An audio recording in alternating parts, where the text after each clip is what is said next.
ballen met pindakaas. Else dag weer. Ik ben er helemaal klaar mee. Hey, leuk dat je naar een nieuwe aflevering van Chill International. Mijn naam is Chits. Vorige afleveringen ging Jennifer altijd op zoek naar hoe het in het buitenland is. Maar ik ben eigenlijk wel nieuwsgierig. Dus tonight zal je mission in Chill International. Hier ben ik dus helemaal klaar mee. Ik ben op zoek naar wat nice. Maar het maakt me wel een soort energie aan. Wat zullen ze ijsmaas eten op andere plak niet vooral?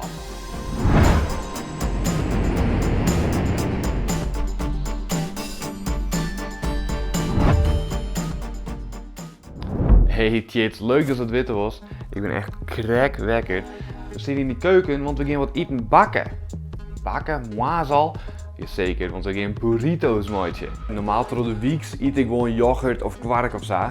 Maar in het weekend doen we vaak wat meer. De Verenigde Staten luidt boven Mexico. Er zijn een heel soort Mexicaanse immigranten.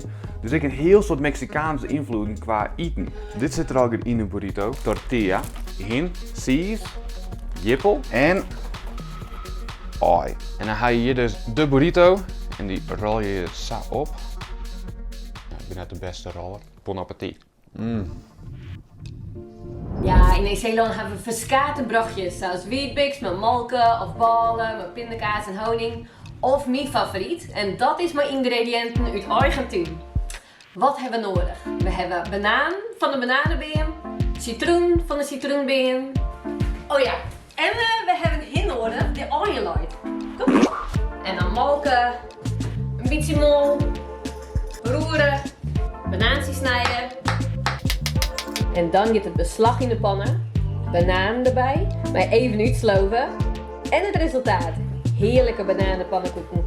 En dan een beetje suiker erbij en wat citroen. En lekker eten! Zo, wat zoen we ook alweer? Oh ja, je moet niet weten hè, wat 4 mois in Zuid-Afrika eten. Havermout, minipap, een soort bij van mais, maar de rest eten we hakkaai. Steken! Stikkenballen. Dit binnen witte binnen in tomatensaus. Brachtje ligt het in Zuid-Afrika heel soort op wat ze bijvoorbeeld in Engeland ook eten doen. Maar dat verschilt dan weer per cultuur, omdat we hier een heel soort verschillende culturen na. Dus ja, sommige mensen gaan het liefst cornflakes. Maar een goed stevig ontbijtje, daar komen een paar witte binnen en aai, spek. En het liefst zit nog was bij. Bijna hier een heel soort sportkwallen, dus je maakt een goed ontbijt aan. Nou, dit is van hem. Lekker eten.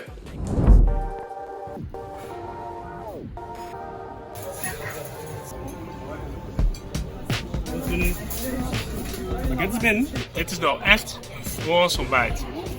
Hier een croissant, pain de chocola, daar zit hier al je chocola in. En natuurlijk een baguette. Wat doen we bij die baguette? Semke erbij. Super. Deze is een pain de chocola, dat is chocola of jam. Ja, er zit wel heel veel suikers in. Wel hele wat energie. Maar shit, ik zou nog iets zien hoe volle energie er nou krijgt in zit. Nou Hepke, dat ga ik even van je uitzocht. Want wat we eigenlijk bedoelen met energiestoffen binnen calorieën. En in die moazitten zitten al 184 calorieën. Dat binnen 1000 calorieën meer dan wat in mijn stikje ballen met pindakaas zit. Hoe volle energie als het nodig bent, hing het af van hoe oud als best, hoe actief als best en als het man als vrouw best. Neemst u te volle calorieën, dan wist u heel erg grut. Neemst te min, dan wist te meger. Hepke Simois zitten die 1000 calorieën meer als mint. Hoeveel calorieën zullen er in Saskia haar moa zitten zitten? Ik in het beziekje.